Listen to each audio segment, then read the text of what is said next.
الحمد لله رب العالمين والصلاة والسلام على أشرف الأنبياء والمرسلين أما بعد فأعوذ بالله من الشيطان الرجيم من همزه ونفخه ونفثه بسم الله الرحمن الرحيم رب اشرح لي صدري ويسر لي أمري واحلل عقدة من لساني يفقه قولي اللهم انفعنا بما علمتنا وعلمنا ما ينفعنا وزدنا علما العباد الذين يستمعون القول فيتبعون أحسنه أولئك الذين هداهم الله وأولئك هم أولو الألباب أعوذ بالله من الشيطان الرجيم بسم الله الرحمن الرحيم فلعلك تارك بعض ما يوحى إليك وضائق به صدرك أن يقولوا لولا أنزل عليه كنز أو جاء معه ملك إنما أنت نذير والله على كل شيء وكيل فلعلك تارك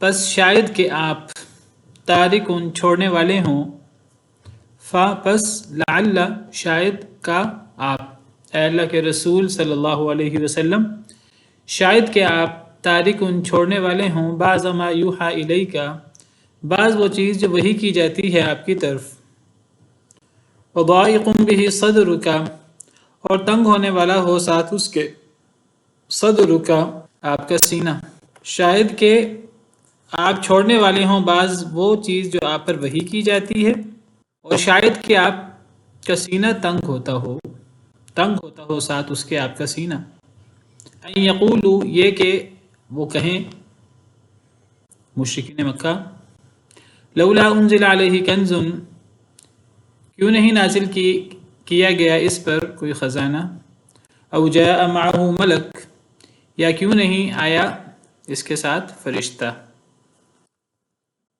لولا یہ انزلہ کے ساتھ بھی ہے اور لولا یہ جاء کے ساتھ بھی ہے او عطف کے لیے ہے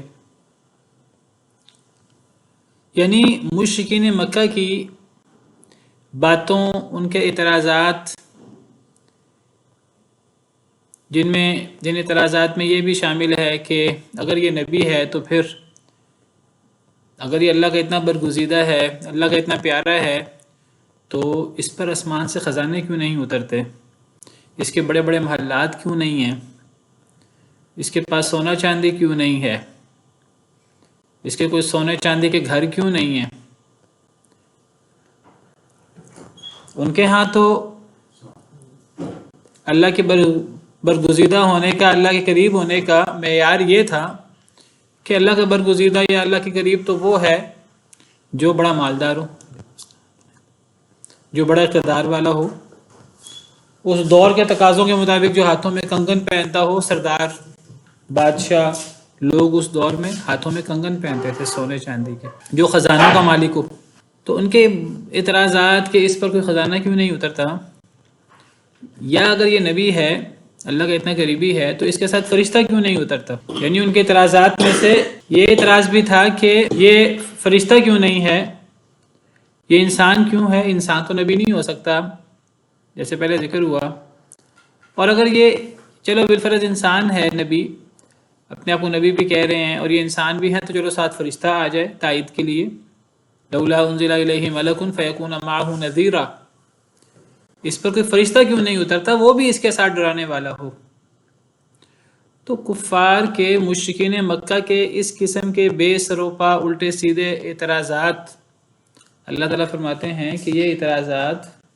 نبی کریم صلی اللہ علیہ وسلم کو بہت تکلیف دیتے ہیں آپ کا سینہ اسے تنگ ہوتا ہے آپ دل برداشتہ ہوتے ہیں اس سے اور یہاں اللہ تعالیٰ گویا کہ نبی کریم صلی اللہ علیہ وسلم کو تسلی دے رہے ہیں قرآن کریم میں مکی صورت ہے مکی دور میں مشرکین مکہ اس قسم کے اعتراضات بہت کرتے تھے اور مکی دور کافی مشکل تھا تھوڑے ساتھی تھے آپ کے ساتھ تھوڑے ساتھی تھے اگرچہ جانثار تھے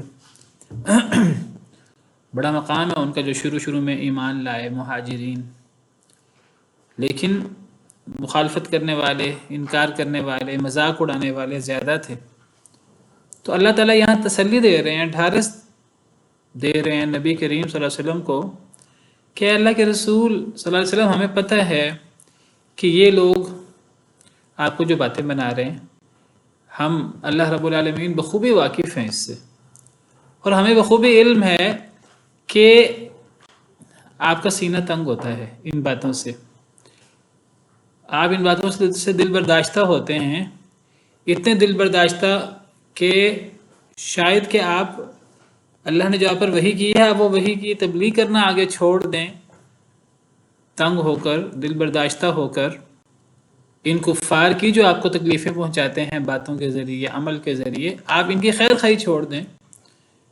نبی سے بڑھ کر خیر خواہ کون ہو سکتا ہے جو اللہ کے نافرمانوں کو اللہ کا پیغام پہنچائے؟ کہ کیسے اللہ راضی ہو سکتے ہیں؟ کیسے انسان دنیا اور آخرت میں اللہ کی ناراضگی سے بچ سکتا ہے؟ کیسے انسان اللہ کو راضی کر سکتا ہے؟ اس سے بڑا احسان کیا ہوگا اللہ کا، جب اللہ تعالیٰ وحی اتارتے ہیں کسی قوم پر، جب اللہ کسی قوم میں اپنا رسول مبعوث کرتے ہیں تو اس سے بڑا انعام کوئی نہیں ہوتا۔ لیکن بڑی بدبختی ہوتی ہے قوم کی کہ لوگ آگے سے باتیں بناتے ہیں، لوگ باتوں سے بھی عمل سے بھی، وہ کیا کہتے ہیں محاورہ، کوئی دقیقہ فروغ گزاشت نہیں کرتے، کوئی موقع نہیں چھوڑتے کہ نبی کو تکلیف پہنچائیں، اس کا مذاق اڑائیں، اس کو تکلیف دیں۔ تو اللہ تعالیٰ آپ کو ڈھارس دے رہے ہیں، تسلی دے رہے ہیں کہ شاید کہ آپ چھوڑنے والے ہوں بعض وہ چیز جو آپ پر وحی کی جاتی ہے، شاید کہ تنگ ہوتا ہو آپ کا سینہ، کس بات سے؟ اس بات سے کہ وہ کہیں کہ اس پر خزانہ کیوں نہیں اترتا، یا اس کے ساتھ کوئی فرشتہ کیوں نہیں اترتا۔ دو قسم کے اعتراضات ہیں، اور بھی بڑے اعتراضات کرتے تھے۔ ایک اعتراض جیسے میں نے ذکر کیا کہ اگر یہ اپنے آپ کو اللہ کے نبی کہتے ہیں تو اللہ کے نبی ہونے کے لیے فرشتہ ہونا ضروری ہے، نوری مخلوق ہونا ضروری ہے، انسانوں پر وحی نہیں آ سکتی، ہم جیسے انسانوں پر وحی نہیں آ سکتی۔ اگر ہم جیسے انسانوں پر وحی آ سکتی ہے تو پھر ہم جیسے انسانوں میں سے کسی ایک انسان پر وحی کیوں آئے، پھر باقی ہم پر کیوں نہیں آتی؟ اگر اس ایک پر آتی ہے تو ہم پر بھی آنی چاہیے۔ اگر اس ایک کا دعویٰ ہے کہ مجھ پر کتاب اترتی ہے تو ہم پر کتاب کیوں نہیں اترتی، ہم میں سے ہر شخص پر؟ اگر اس ایک سے اللہ ہم کلام ہوتے ہیں، وحی کا مطلب اللہ کا رابطہ ہونا، اللہ کے میسیجز پہنچنا، اللہ کا ہم کلام ہونا۔ اللہ چاہے وہ خود ہم کلام ہوں بلا حجاب، من وراء حجاب، یا اللہ فرشتے کے ذریعے ہم کلام ہوں۔ اگر اللہ اس کا دعویٰ یہ ہے کہ اگر اللہ اس سے ہم کلام ہوتا ہے تو ہم سے کیوں نہیں ہوتا؟ ہم بھی تو بڑے مالدار لوگ ہیں، ہم بھی تو بڑے اپنے قبیلوں میں بڑے اقتدار والے لوگ ہیں۔ یہ دونوں بستیوں میں سے اس پر کیوں قرآن اترا؟ یہ کوئی زیادہ بڑا سردار ہے؟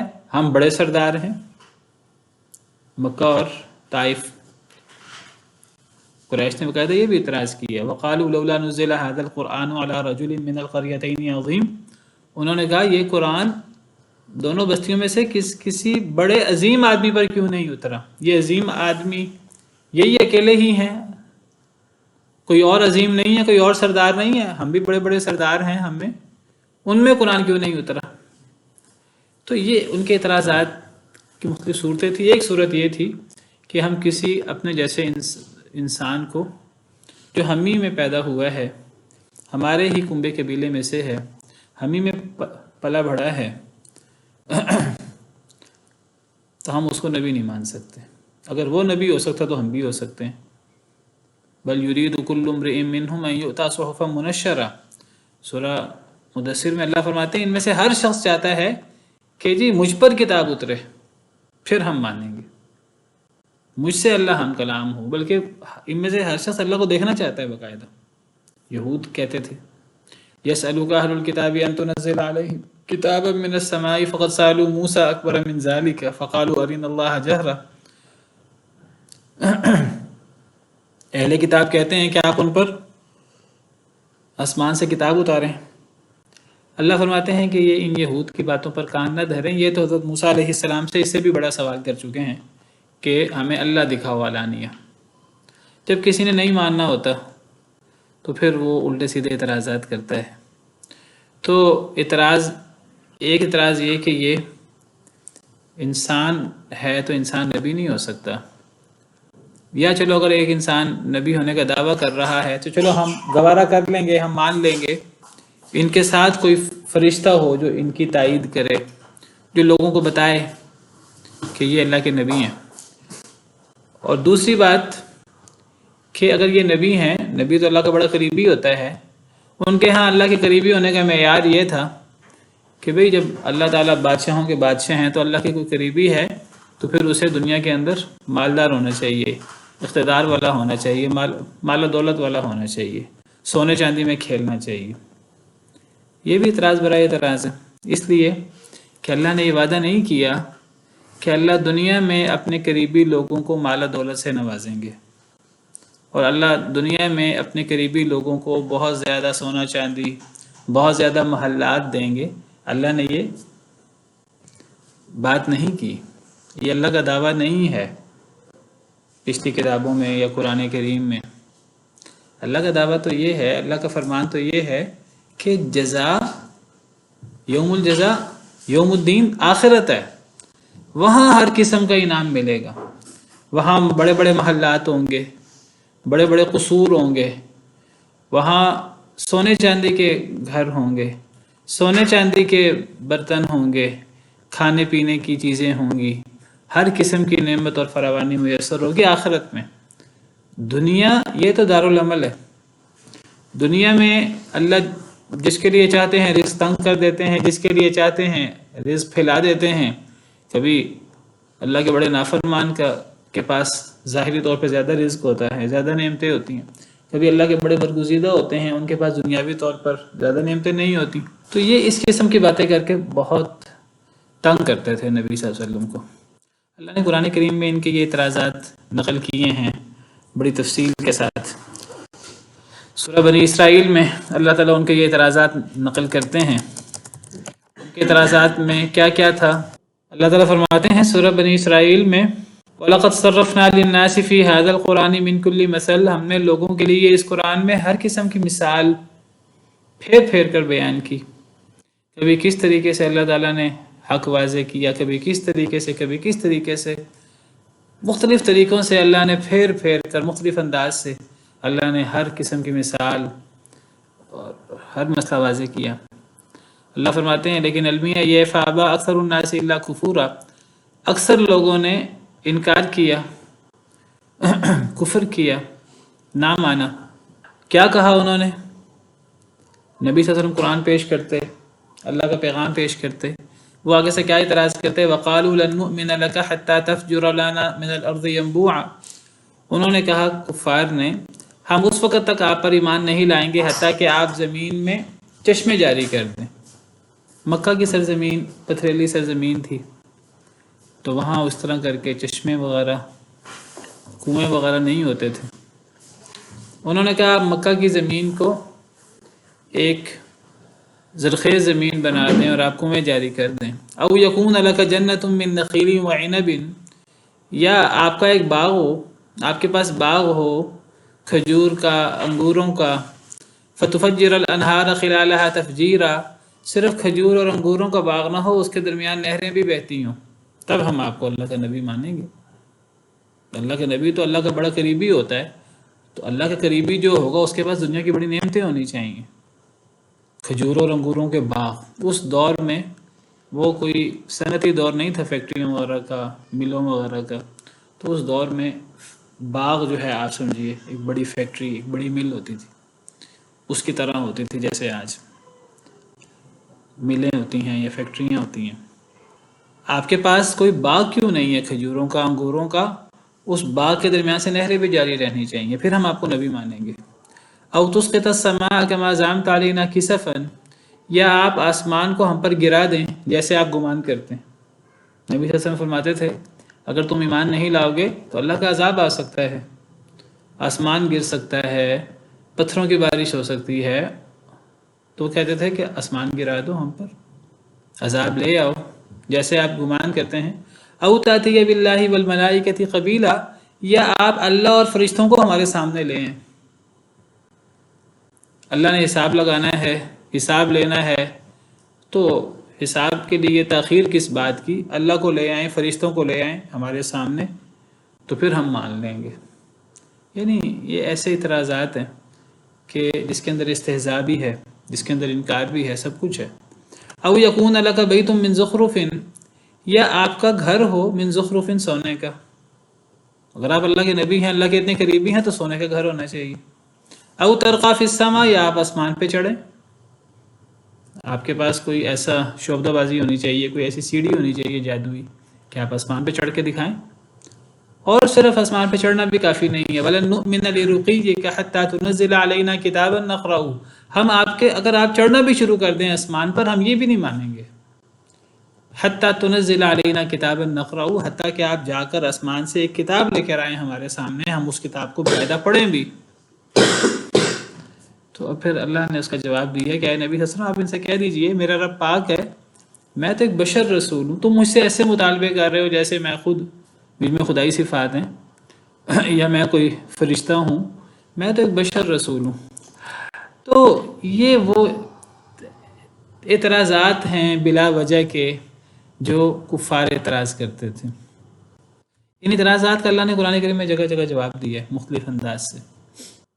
انسان پر رسالت نازل نہیں ہو سکتی، ہم میں سے ایک انسان نبی بن جائے، یہ کیسے ہو سکتا ہے؟ یہ کفار کا عام اعتراض تھا، حضرت نوح علیہ السلام سے لے کر نبی صلی اللہ علیہ وسلم تک۔ یعنی گویا کہ لوگ یہ کہتے تھے کہ چونکہ یہ جو رسول ہونے کا دعویٰ کر رہے ہیں، یہ ہم میں پلے بڑھے ہیں، یہ انسان ہیں اور یہ ہم میں پلے بڑھے ہیں، ہم ان کو جانتے ہیں، ان کے قبیلے کو ہم جانتے ہیں، یہ ہمارے درمیان اتنا لمبا عرصہ رہے ہیں، ان کی عادات اور صفات کو ہم جانتے ہیں، ان کا انسان ہونا تو یقینی ہے، انسان فرشتہ نہیں ہو سکتا، تو چونکہ یہ ان کا انسان ہونا یقینی ہے، ہمارے سامنے ہم ان کو فرشتہ نہیں مان سکتے، ہم ان کو نبی نہیں مان سکتے۔ ایک نبی، وہ ایک انسان نبی نہیں ہو سکتا۔ ان کا دعویٰ یہ تھا کہ ایک انسان نبی نہیں ہو سکتا، ایک انسان نبی نہیں ہو سکتا، ان کا یہ دعویٰ تھا۔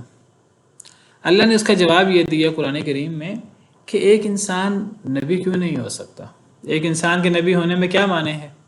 یعنی کسی انسان کا یہ کمال نہیں ہے کہ وہ، اصل ان کا اعتراض یہ تھا کہ چونکہ ہمارا عالم بالا سے رابطہ ممکن نہیں ہے، تو ہم ہی میں سے کسی انسان کا عالم بالا سے رابطہ کیسے ممکن ہے؟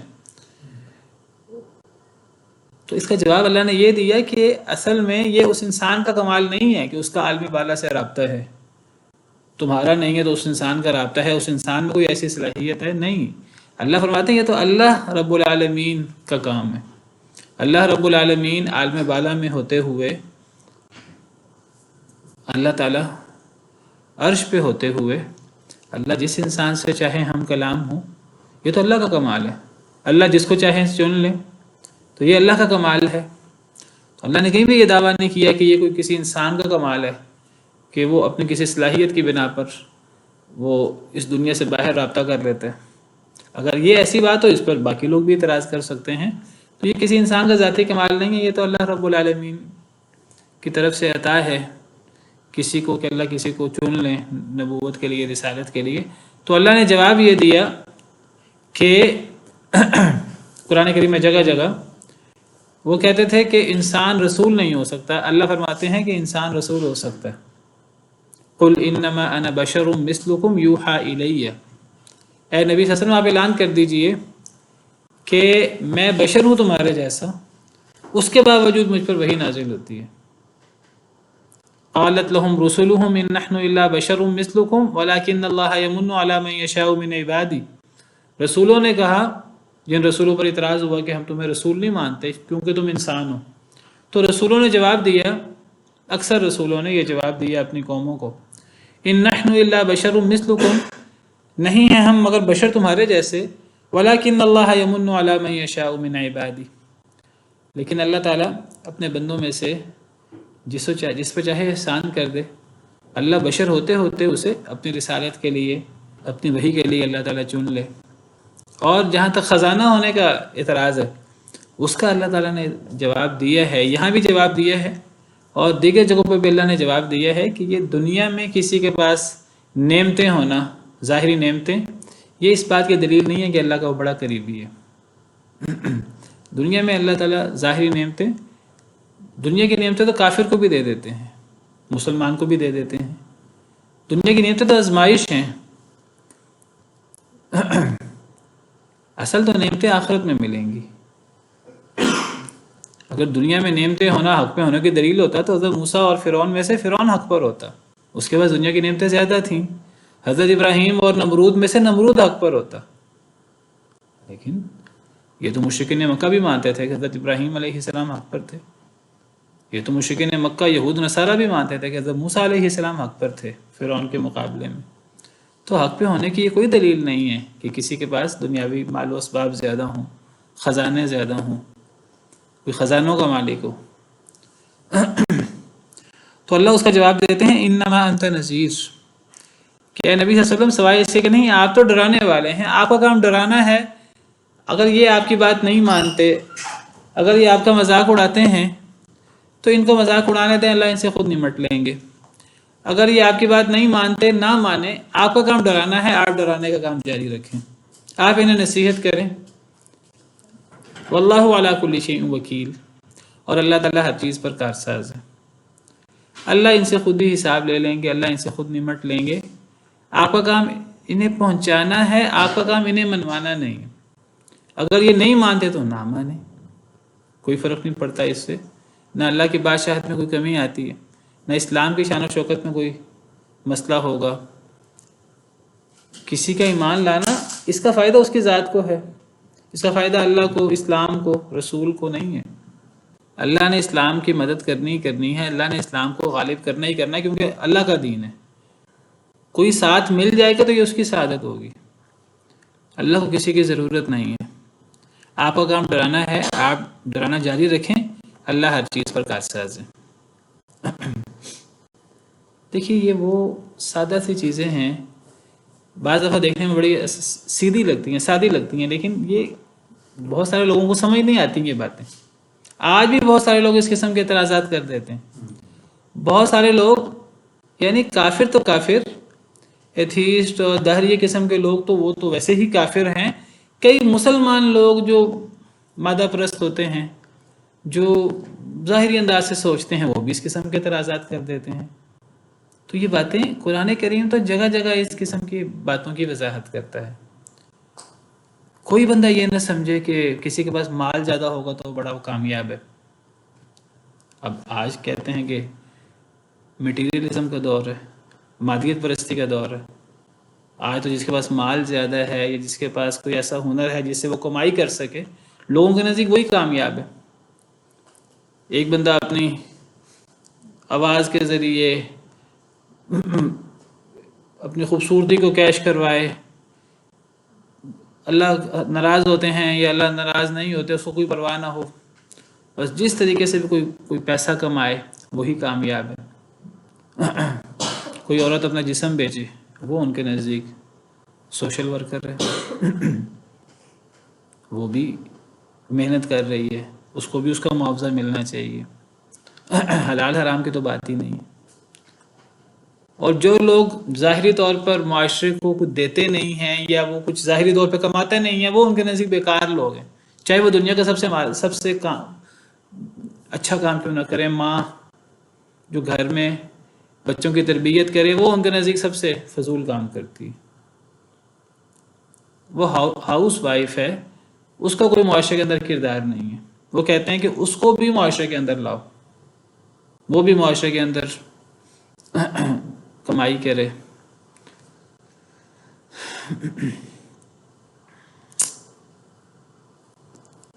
تو اللہ تعالیٰ فرماتے ہیں کہ نہیں، اصل چیز اللہ پر ایمان لانا اور آخرت کے لیے محنت کرنا، آخرت کے لیے کوشش کرنا، اللہ کی وحی کو تسلیم کرنا اور اس کے مطابق زندگی گزارنا، یہ ہیں اصل چیزیں جن کو اہمیت دینی چاہیے۔ ام یقولون افترا، کیا وہ کہتے ہیں اس نے گھڑ لیا ہے اس کو؟ مشرکین مکہ کا ایک عام اعتراض مکی صورتوں میں اللہ تعالیٰ عام طور پہ کفار کے اعتراضات اور ان کے جوابات بیان کرتے ہیں، مکی صورتوں کا ایک عام موضوع۔ کیا وہ کہتے ہیں کہ اس نے گھڑ لیا ہے اس کو، یعنی محمد صلی اللہ علیہ وسلم نے گھڑ لیا ہے اس کو، یعنی قرآن کو؟ ان کا ایک اعتراض ہے کہ یہ اللہ کا کلام نہیں ہے، یہ تو انسانی کلام ہے، یہ محمد ہم کہتے ہیں صلی اللہ علیہ وسلم انہوں نے اس کو اپنے پاس سے گھڑ لیا ہے، کسی سے سیکھ لیا ہے۔ کبھی کہتے تھے کہ اس میں تو یہود و نصارہ اس قسم کی بات کرتے تھے کہ یہ جو محمد قرآن لائے ہیں اس قرآن میں ایسی باتیں ہیں جو تورات و انجیل سے ملتی جلتی ہیں، تو انہوں نے تورات و انجیل سے پڑھ لیا ہے، اب نبی صلی اللہ علیہ وسلم پڑھ بھی نہیں سکتے تھے۔ وہ کہتے تھے کہ انہوں نے کسی تورات و انجیل کے ماہر سے، کسی یہودی یا عیسائی کے ساتھ بیٹھ کر اس سے سیکھ لیا ہے تورات و انجیل میں کیا ہے، جو اسی بات کو عربی زبان میں لوگوں کے سامنے پیش کر دیتے ہیں۔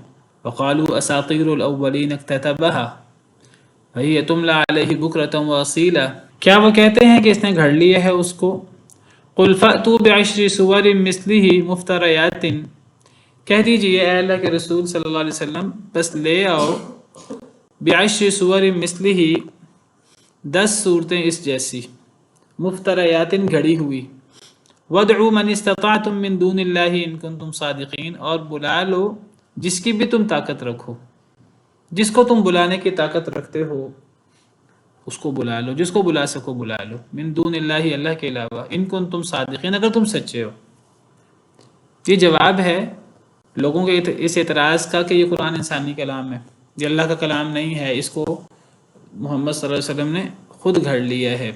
یہ اس کا عقلی جواب ہے، یہ ایسا عقلی جواب ہے، اس سے بہتر جواب اور کوئی ہو نہیں سکتا۔ یہ ایک ایسی دلیل ہے کہ اس دلیل کا کوئی نہ آج تک توڑ کر سکا ہے، نہ کوئی قیامت تک توڑ کر سکے گا۔ یہ ایک چیلنج ہے کہ اگر تم یہ سمجھتے ہو کہ یہ اللہ کا کلام نہیں ہے، انسانی کلام ہے، اور انسان اس جیسا کلام بنا سکتا ہے، تو پھر اگر محمد صلی اللہ علیہ وسلم بنا سکتے ہیں، فرض کر لیتے ہیں انہوں نے بنا لیا، گھڑ لیا، تو پھر تم بھی بنا سکتے ہو۔ وہ تو اکیلے ہیں، انہوں نے اکیلے 6000 سے اوپر آیات ہیں، 114 صورتیں ہیں، تو تم ایک صورت بنا کے لے آؤ، تم 10 صورتیں بنا کے لے آؤ۔ یہاں تو 10 صورتوں کا چیلنج ہے، دوسری آیت کریمہ میں تو ایک صورت کا چیلنج بھی ہے، اس جیسی ایک صورت بنا کے لے آؤ۔ تو اللہ تعالیٰ نے کفار کے اس اعتراض کے جواب میں کہ یہ انسانی کلام ہے، یہ اللہ کی طرف سے وحی نہیں ہے، اللہ نے جواب اس کا یہ دیا اگر یہ انسانی کلام ہے تو پھر تم بھی بنا سکتے ہو، تم اس جیسا کلام لے آؤ۔ سورہ بنی اسرائیل میں اللہ فرماتے ہیں کہ تمام انسان اور جن مل کر اس قرآن جیسا قرآن لے آئیں۔ قُلْ لَئِنِ اجْتَمَعَتِ الْإِنسُ وَالْجِنُّ عَلَىٰ أَن يَأْتُوا بِمِثْلِ هَٰذَا الْقُرْآنِ لَا يَأْتُونَ بِمِثْلِهِ وَلَوْ كَانَ بَعْضُهُمْ لِبَعْضٍ ظَهِيرًا، سارے انسان اور جن مل کر ایک دوسرے کا تعاون کر کے بھی اس جیسا قرآن نہیں لا سکتے، قیامت تک نہیں لا سکتے۔ یہاں اللہ تعالیٰ نے 10 صورتوں کا چیلنج کر دی ہے۔ اللہ فرماتے ہیں پورا قرآن تم نہیں لا سکتے، چلو سب مل کر 10 صورتیں ہی بنا کے لے آؤ، 10 چھوٹی چھوٹی صورتیں۔ اور پیچھے ہم سورہ یونس میں پڑھ آئے ہیں کہ وہاں اللہ تعالیٰ نے ایک صورت کا چیلنج کیا تھا، اور سورہ بقرہ میں بھی وَإِن كُنتُمْ فِي رَيْبٍ مِّمَّا نَزَّلْنَا عَلَىٰ عَبْدِنَا فَأْتُوا بِسُورَةٍ مِّن مِّثْلِهِ، ایک صورت کا اللہ نے چیلنج کیا۔ اور اللہ فرماتے ہیں کہ اگر تم ایک صورت نہیں بنا سکتے اور تم نہیں بنا سکو گے، قیامت تک نہیں بنا سکو گے، تو پھر اس کا مطلب ہے کہ تمہارا اعتراض صرف کٹ حجتی پر مشتمل ہے، تو تم صرف ہٹ دھرمی کا اظہار کر رہے ہو، ہٹ دھرمی کر رہے ہو۔ پھر تمہیں ڈر جانا چاہیے آگ سے، فَإِن لَّمْ تَفْعَلُوا وَلَن تَفْعَلُوا فَاتَّقُوا النَّارَ الَّتِي وَقُودُهَا النَّاسُ وَالْحِجَارَةُ، اگر تم نے نہ کیا اور تم کبھی بھی نہیں کر سکو گے کہ تم ایک صورت بنا کے لے آؤ، تو پھر اس کا آٹومیٹک نتیجہ یہ ہے کہ یہ اللہ کا کلام ہے، اس کو انسان اس جیسا کلام بنا ہی نہیں سکتے۔ تو جب اللہ کا کلام ہے پھر تمہیں ماننا پڑے گا، اگر نہیں مانو گے تو پھر تیار ہو جاؤ، دنیا بھی تباہ ہوگی، آخرت بھی تباہ ہوگی، ہمیشہ ہمیش کی زندگی۔ تو یہ چیلنج ہے بہت بڑا۔ فَإِن لَّمْ يَسْتَجِيبُوا لَكُمْ، یہاں بھی وہی بات ہے، پس اگر نہ وہ جواب دے سکیں تمہیں، اے مسلمانوں، اگر مشرکین تمہارے اس چیلنج کا جواب نہ دے سکیں جو یہ اللہ کی طرف سے چیلنج ہے، نبی صلی اللہ علیہ وسلم کی طرف سے چیلنج ہے، مسلمانوں کی طرف سے عالم کفر کو یہ چیلنج ہے، تو اگر کفار اے مسلمانوں تمہیں اس کا جواب نہ دے سکیں، اور کبھی بھی نہیں دے سکیں گے، آج تک نہیں دے سکے، قیامت تک بھی نہیں دے سکیں گے، بس اگر نہ وہ جواب دیں تمہیں، اگر وہ تمہارے اس چیلنج کو قبول نہ کر سکیں، فَاعْلَمُوا، تو اس بات کو جان لو، یعنی یہ بات آٹومیٹک ثابت ہو جائے گی۔ اب کافر منہ سے اقرار کرے یا نہ کرے، اگر ایک کافر جو یہ اعتراض کرتا ہے کہ یہ قرآن اللہ کا کلام نہیں ہے، تو پھر وہ اس جیسی 10 صورتیں بنا کے لائے، اس جیسی ایک صورت بنا کے لائے۔ اگر ایک کافر جو اعتراض کرتا ہے کہ یہ قرآن اللہ کا کلام نہیں ہے، اللہ کی طرف سے نہیں ہے، انسانی کلام ہے، تو پھر اس کو کہا جائے گا کہ تم اس جیسا قرآن بنا کے لاؤ، اس جیسی 10 صورتیں بنا کے لاؤ، اس جیسی ایک صورت بنا کے لاؤ۔ اگر وہ نہ بنا سکے تو پھر مزید آگے بحث کرنے کی ضرورت نہیں ہے، پھر مزید قرآن کی حقانیت پر بحث کرنے کی ضرورت نہیں ہے، پھر ایک ہی اعلان ہے مسلمانوں کی طرف سے، اللہ کی طرف سے، وہ کیا ہے؟ فَاعْلَمُوا أَنَّمَا أُنزِلَ بِعِلْمِ اللَّهِ، تو جان لو کہ یہ نازل کیا گیا اللہ کے علم کے ساتھ، اللہ کے حکم کے ساتھ، یہ اللہ کا کلام ہے، یہ اللہ کی طرف سے ہے، یہ آٹومیٹک ثابت ہو جائے گا، مزید کسی دلیل کی ضرورت نہیں ہے۔ یہ قرآن کی حقانیت کی بہت بڑی دلیل ہے یہ چیلنج، اور یہ ایسا چیلنج ہے جس پہ آج تک کوئی اس چیلنج کو پورا نہیں کر سکا، کوششیں لوگوں نے کی ہیں۔ اگر وہ تمہاری بات کا جواب نہ دے سکیں تو جان لو کہ یہ اللہ کے علم سے نازل ہوا ہے، وَأَن لَا إِلَٰهَ إِلَّا هُوَ، اور یہ بھی ثابت ہو گیا آٹومیٹک، اگر وہ اس جیسا قرآن نہ بنا سکیں، اس جیسی 10 صورتیں نہ بنا سکیں، اس جیسی ایک صورت نہ بنا سکیں، تو پھر ایک تو یہ ثابت ہوا کہ یہ اللہ کا کلام ہے، اور کیا ثابت ہوا؟ اللہ کی توحید ثابت ہوئی، لا الہ الا اللہ، لا الہ الا ہو ثابت ہوا۔ لا الہ الا ہو کیسے ثابت ہوا؟ اگر کفار قرآن جیسا قرآن نہ بنا سکیں، اس جیسی 10 صورتیں یا ایک صورت نہ بنا سکیں، اللہ کی توحید کیسے ثابت ہوئی؟ جی نہیں اس یہ تو وعلیکم السلام ورحمۃ اللہ۔ جی جی حماد صاحب، کی وحدانیت سبز ہوتی ہے کہ ایک اللہ نے تو پورا قرآن اتارا اور یہ سب مل کر جو ہے اس طرح کی مثل آیت نہیں، صورت نہیں بنا سکتی۔ ٹھیک ہے، یہ بھی بات ٹھیک ہے، لیکن ایک اور انداز سے سوچیں، بقرہ میں جو چیلنج کیا نا اس کے اندر یہ بھی کہا گیا ہے کہ جو کیا نام ایک تو تم بھی لے آؤ، ساتھ جو تم شریک رہے ان کو بھی ساتھ لے آؤ، ان کو بھی لے آؤ۔ تو ایک تو اس سے تمام باطل معبودوں کے بارے میں یہ ثابت ہوا کہ وہ کچھ نہیں کر سکتے، اس انداز سے بھی اللہ کی توحید ثابت ہوتی ہے۔ ایک اور انداز سے بھی اگر کوئی اس چیلنج کو پورا نہ کرے تو اللہ کی توحید ثابت ہوتی ہے۔ کیسے ثابت ہوتی ہے؟ جب یہ قرآن اللہ کا کلام ثابت ہو جائے گا تو قرآن کی ساری باتیں بھی تو ثابت ہو جائیں گی نا، تو قرآن میں تو 50 مرتبہ یہ بات موجود ہے، لا الہ الا اللہ۔ جب قرآن اللہ کا کلام ثابت ہو جائے گا تو اس سے توحید بھی آٹومیٹک ثابت ہو جائے گی، نبی کی رسالت بھی آٹومیٹک ثابت ہو جائے گی، جنت بھی آٹومیٹک ثابت ہو جائے گی، جہنم بھی آٹومیٹک ثابت ہو جائے گی، فرشتے بھی آٹومیٹک ثابت ہو جائیں گے، پرانے رسول بھی آٹومیٹک ثابت ہو جائیں گے، اللہ کی ساری باتیں جو قرآن میں ہیں وہ آٹومیٹک ثابت ہو جائیں گی، پورا قرآن جو ہے وہ حق ثابت ہو جائے گا۔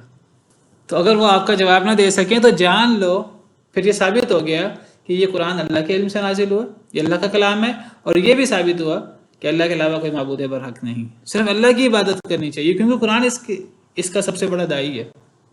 قرآن کہتا ہے ایاک نعبد و ایاک نستعین، قرآن کہتا ہے من یدعو مع اللہ الہا آخر لا برہان لہ بہ فانما حسابہ عند ربہ انہ لا یفلح الکافرون، قرآن کہتا ہے فلا تدعو مع اللہ الہا آخر فتکون من المعذبین۔ قرآن توحید کی بات کرتا ہے، قرآن کا پہلا حکم اور پہلی نہیں توحید اور شرک کے بارے میں، یعنی سورہ فاتحہ کے بعد سورہ بقرہ، اور سورہ بقرہ میں 3 گروہوں کے بعد جو پہلا حکم قرآن کا ہے، یا ایھا الناس اعبدوا ربکم الذی خلقکم والذین من قبلکم لعلکم تتقون، اور پہلی نہیں قرآن کریم کی فلا تجعلوا للہ اندادا وانتم تعلمون۔ پہلا حکم توحید کا ہے، صرف اللہ کی عبادت کا، اور پہلی نہیں جسے روکا ہے وہ شرک ہے۔ قرآن اگر اللہ کا کلام ثابت ہو گیا تو قرآن کی ساری باتیں سچی ثابت ہو گئیں۔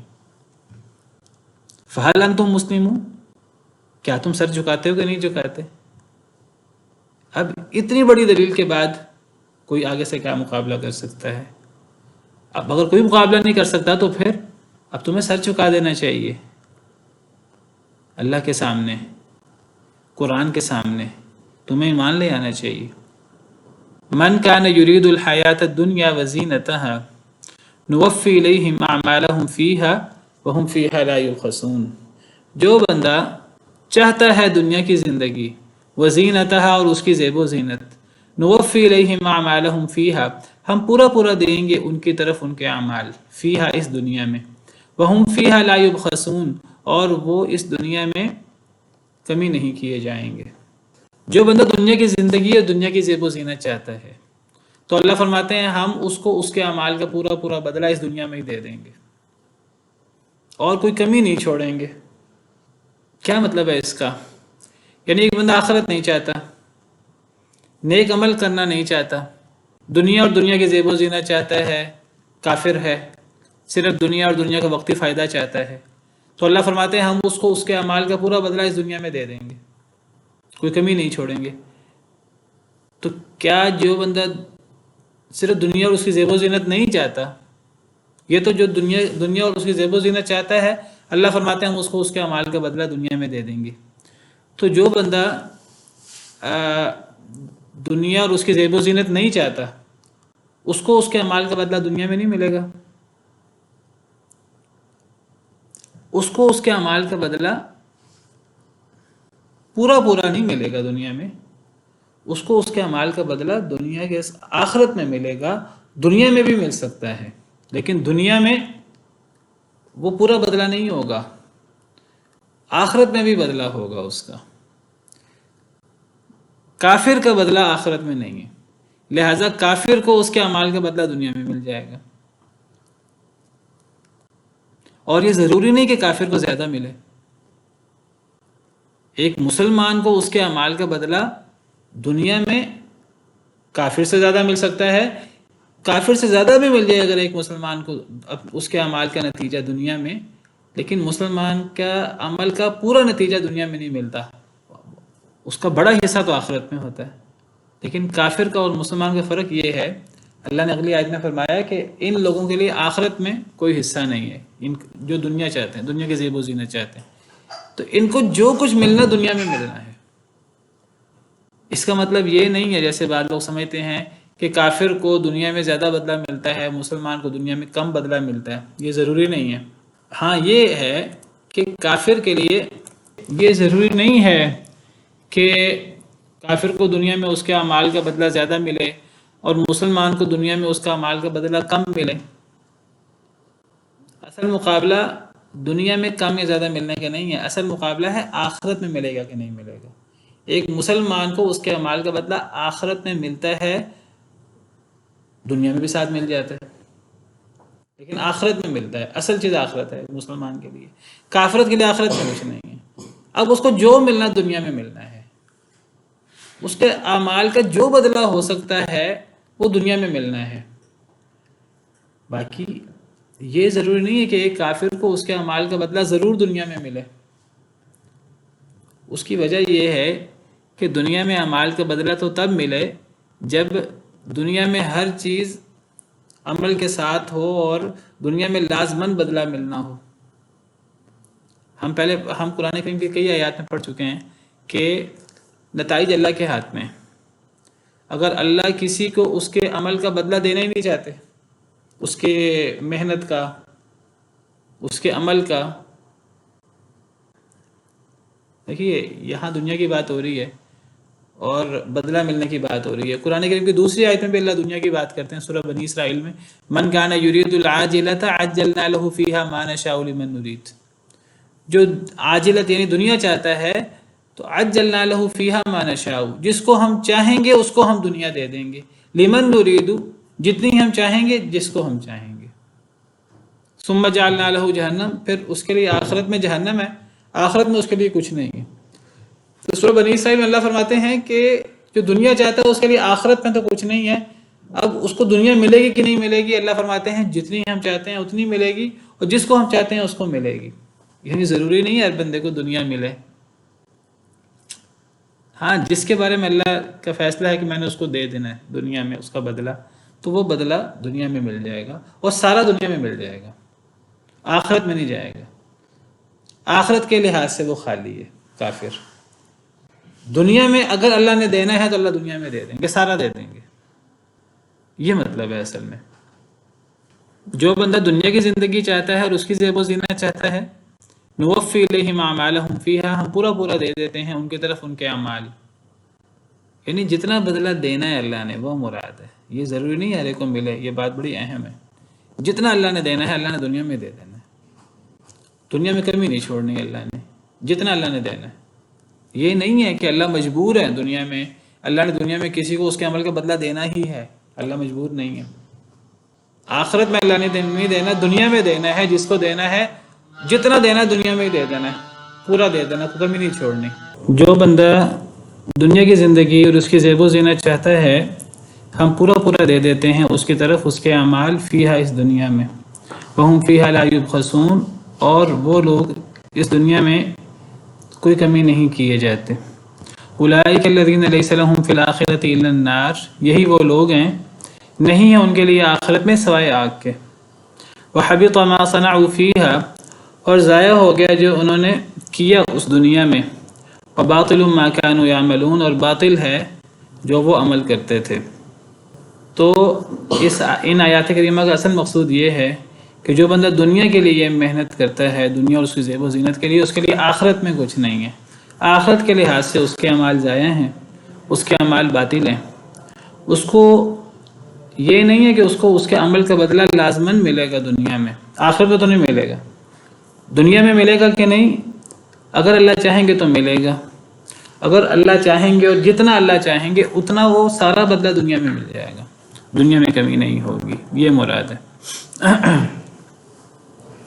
اچھا، یہاں اللہ تعالیٰ نے دنیا اور دنیا کی زیب و زینت کی بات کی، وہ اس لیے دنیا اور دنیا کی زیب و زینت کی بات کی ہے، اللہ بہتر جانتے ہیں کہ اصل میں جو ایمان نہیں لاتے قرآن پر، وہ اصل میں دنیا کے پیچھے لگ کر ایمان نہیں لاتے، دنیا اور دنیا کی زیب و زینت کے پیچھے لگ کر۔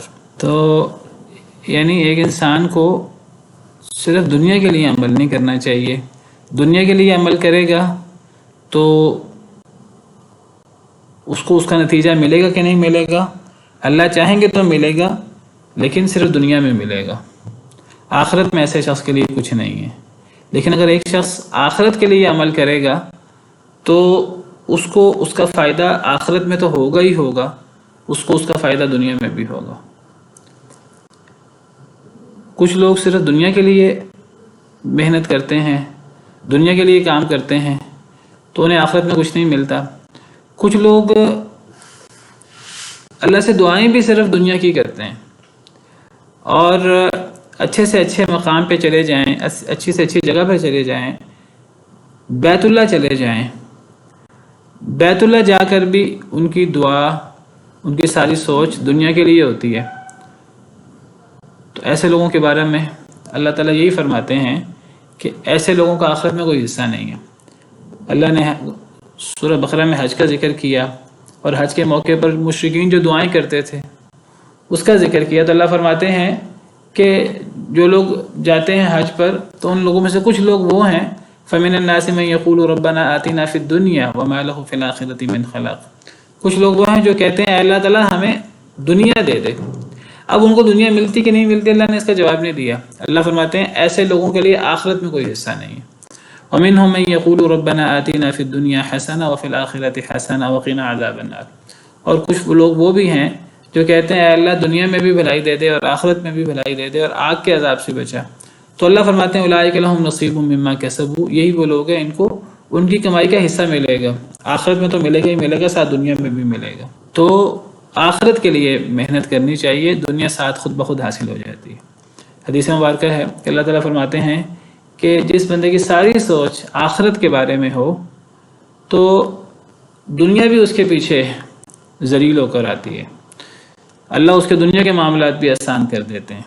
حدیث مبارکہ کا مفہوم ہے جس بندے کی ساری سوچ آخرت کی ہو اور وہ آخرت کو بہتر کرنے کے لیے کام کرے تو اس کی دنیا کی مصیبتیں اور دنیا کی پریشانیاں وہ اللہ اپنے ذمہ لے لیتے ہیں، اور اللہ اس کے دنیا کی مصیبتیں اور پریشانیاں بھی اللہ دور کر دیتے ہیں۔ اور جو بندہ دنیا کے پیچھے لگ جائے، تو دنیا کے پیچھے لگنے سے جس کے مطمع نظر آخرت نہ ہو تو آخرت اس کو ملتی نہیں ہے، اور دنیا بھی اسے ملتی کہ نہیں ملتی، دنیا بھی پھر اس کے لیے اللہ تعالیٰ مشغولیت پیدا کر دیتے ہیں دنیا کے اندر، دنیا بھی اسے نہیں ملتی اور آخرت بھی نہیں ملتی۔ تو ایک انسان کا فائدہ اسی میں ہی ہے کہ انسان وہ آخرت کے لیے کام کرے، آخرت کے لیے محنت کرے، تو ساتھ دنیا بھی حاصل ہو جائے گی۔ سبحان ربک رب العزت عما یصفون وسلام علی المرسلین والحمد للہ رب العالمین۔